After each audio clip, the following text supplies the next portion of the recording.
এই ভিডিওতে আমরা দেখব ম্যাথ ইনস্ট্রাকশনস এর অ্যাড, সাব, মাল্টিপ্লিকেশন কিভাবে করবেন। সো আমরা এটার জন্য আমরা চলে আসলাম আমাদের আইএসপি সফটে। এখানে আমরা আমাদের আগের প্রোগ্রামটাকে আমরা ডিলিট করলাম।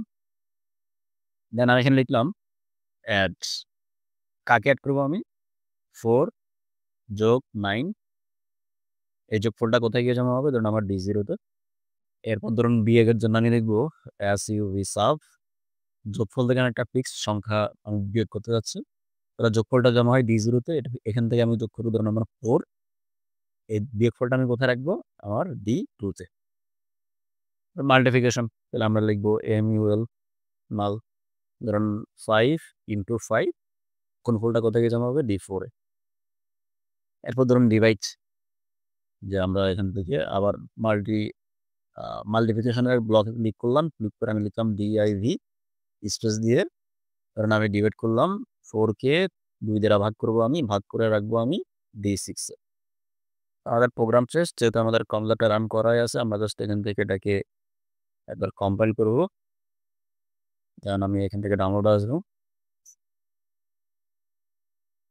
ট্রান্সফার, ওকে।